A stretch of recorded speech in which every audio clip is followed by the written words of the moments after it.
Mr. President, I come to the floor today to talk about two bills I recently introduced to shut down Sharia law in this country. I ruffled some feathers a few weeks ago when I came to the Senate floor to talk about what I believe is the greatest national security threat facing the United States of America: radical Islam and Sharia law. The Democrats and the mainstream media, they've been coming after me ever since I started talking about this subject. But after spending 40 years coaching, I don't really care what people think about me. I love this country, and I want to save this country for our kids and our grandkids. You know, I was back in Alabama this weekend, and I heard from countless Alabamians who told me they are 100% behind what I'm talking about. At the end of the day, I work for the great people of Alabama and the great people of this country, not the pearl-clutching media that is out there hammering me every day. Speaking of Alabama, I'm proud that the Yellowhammer State banned Sharia law a long time ago. For too long, people have been afraid to call out radical Islam for what it is. Because if you dare to speak out, the left will come after you, your family, your reputation, and your job. They'll try to ruin your life just because they disagree with you. That's how they play the game. One of the radical left's go-to tactics is to accuse anyone who disagrees with them as being a racist, a bigot, or intolerant. They've tried that with me, calling me an Islamophobe for calling out the evils of Islam. But there's only one problem with that strategy. One, radical Islam isn't a race, it's an ideology. It's a choice. And I would argue it is a cult. So no, I'm not an Islamophobe. If you want to peacefully practice your religion, that's fine with me. That's what our Constitution gives you the right to do. Our Constitution gives you that right, and that's why we have millions of Christians, Jews, Mormons, Hindus, Buddhists, and peaceful Muslims who worship freely in this great country of ours called the United States of America. But if you come here, you are expected to assimilate to our country and our values. I recently saw a stat that absolutely shocked me. We have 42 million people in this country that are on food stamps. 42 million. You would think these people are just Americans who have fallen on hard times, which is who the program is for. But a disproportionate amount of these 42 million people are immigrants. 45% of Afghanistani immigrants are on food stamps. 42 of the Somalian immigrants are on food stamps. And 59% of all illegal aliens are collecting food stamps. 59%. So clearly, these people are not coming here and assimilating in our America way of life by working hard and taking care of your family. What an idea. They are coming here to mooch off the American taxpayer. It's wrong, and we need to call it out. But beyond the taxpayer concerns, this religion is also fundamentally incompatible with our Western values, so wake up, America. The Quran instructs Islamists to fight Jews and Christians, along with anyone else who doesn't believe in Allah. Simply put, radical Islam teaches that it is righteous to kill Christians. It's righteous. There's no peaceful coexistence with this type of people. None. Just look at the Middle East and North Africa, where Christians and Jews are being slaughtered by the thousand. Where's our media? Where are they at? More than 7,000 Christians have been slaughtered by radical Muslims in Nigeria so far this year. 7,000. That's 35 people that have been killed every day this year. Where's the mainstream media? How come they're not talking about that? Radical Islam demands complete obedience, complete, 100%, and will kill you if you dare to speak out against their beliefs and ideologies. This isn't anything new. Muslims have been fighting to wipe out Christians and Jews for centuries. But now the problem isn't just confined to faraway Middle East. It's happening right here in our backyard in 50 states. We're already seeing cities in Michigan, Minnesota being taken over by Sharia law. In Dearborn, Michigan, a Christian pastor recently protested a street was named after a radical Islamist terrorist. The pastor just complained about it. In response, the Muslim mayor of Dearborn told the pastor that he is no longer welcome in the town and will celebrate the day that he leaves. Think about that. A Christian pastor is being silenced here in America for objecting to a taxpayer-funded road being named after a terrorist. We're losing it. Or take what has been happening in Minneapolis, Minnesota, which has been and seen a massive influx of Somalians moving into their neighborhood. I recently saw a story that absolutely shocked me.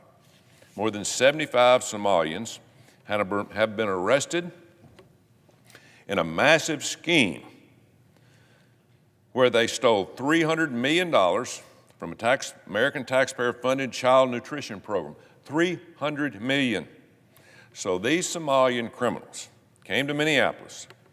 They took advantage of our free schools and our free health care, and then they stole $300 million from American taxpayers right under our noses. Where is the media? Where's the outrage? And where did this money go? Where do you think it went? You guessed it. It went back to Somalia. It's disgusting, and these people should be deported, if not jail for life. In case you're still unclear about the dangers we're facing, here are a few reasons why Sharia law does not work in a Western society like the United States. In America, we value free speech. The U.S. Constitution gives us that right. The First Amendment is what makes this country, America, great. You're allowed to express your opinions publicly without fear of the government arresting you or killing you. But under Sharia law, any criticism that goes against what Muhammad or the Quran says can be punishable by death. Further, under the U.S. Constitution and the First Amendment, equal rights for people of all faiths are protected. Western culture treats everyone equal, regardless of their religious beliefs. Under Sharia law, if you are not a Muslim, you are treated as the enemy. Radical Islam says you can discriminate against and even be violent towards non-Muslims. We see that happening now in Europe, where non-Muslims are being violently attacked every day, all over Europe. It's because Sharia law not only accepts but encourages this type of disgusting behavior. Another major difference between Islam and our Western culture is the way we treat women.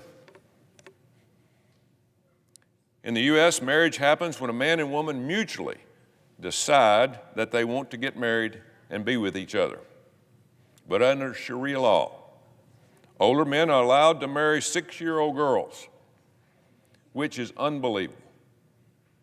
6 years old. That's not marriage. In America, we call that pedophilia. But that's just scraping the surface. In Sharia law, women are sold, raped, trafficked, no problem to them. That's their way of life. Women are not allowed to get an education or have a job. They aren't even allowed to leave home without a man escorting them. And women are forced to wear burqas, which cover basically everything but their eyes. Meanwhile, men are allowed to have multiple wives, marry children, and do not have to cover their heads. It makes your blood boil. Not to mention the horrible way that minorities are treated in countries that follow Sharia law. There's no tolerance in these countries. If you live in a country that practices Sharia law and are not Muslim, you're lucky if you aren't thrown in jail or killed.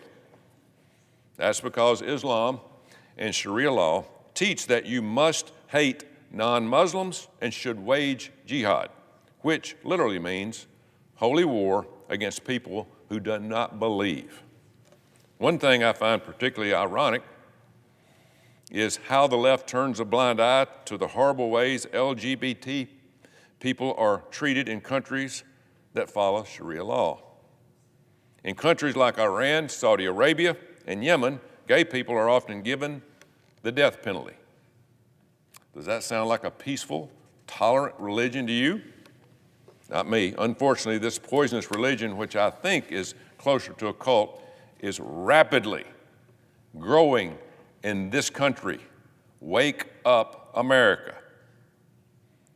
Look no farther than New York, where a radical Islamist, Zohan Mandami, is the front runner to become the next mayor. Mandami has tried everything he can do to hide his radical Islamic beliefs ever since he started campaigning. But he was recently seen in a photo with a co-conspirator of the 1993 World Trade Center bombing. Think about that. And they're getting ready to elect him mayor. The leading candidate for mayor of New York City is cozying up with an openly jihadist terrorist sympathizer. Where are we going? In New York, if New Yorkers are stupid enough to elect a radical Islamist as their mayor, then they deserve what they get next, and it is coming. I truly believe we're at the crossroads of this country. The time for political correctness is over. That's why I've introduced 2 bills in the Senate to end Sharia law in this country. End it. The first one is No Sharia Act, which makes it illegal to practice Sharia law when it conflicts with our Constitution. As I've repeatedly said, the radical Islam cult is the opposite of everything, I mean everything that we stand for in America. The second bill I introduced, the Preserving a Sharia Law or Sharia-Free America Act, prevents all foreign nationals who advocate for Sharia law from entering this country. No more. If you want to practice that, stay where you're at or go to one of the other 50 countries that practices this. The Trump administration banned people from nearly 50 Muslim countries during the first administration. And thanks to Joe Biden's 4 years of open borders, we now have thousands, I mean thousands of terrorists and their sympathizers who entered our country unchecked. How stupid was that? We have to shut off the spigot before it's too late. This is a major national security threat. Radical Islamists have proven over and over again that they are willing to do whatever it takes to kill just one American citizen. And it didn't just happen overseas. It has been allowed to fester and is alive and well in our very own country, just waiting for the right opportunity to attack. So now's the time to act, because if we don't, we're going to lose this country as we know it. Open your eyes, America. The values of this country was built on cannot coexist with radical Islam. It doesn't work. It's one, our Constitution, or the other. You can't mix them. This isn't a Republican or Democrat issue. This is an American issue. Just look at Europe. We are headed down the same dark path as what Europe's going through now if we don't wake up. We need to permanently shut down Sharia law in this country before it's too late. Wake up, America. Mr. President, I yield the floor.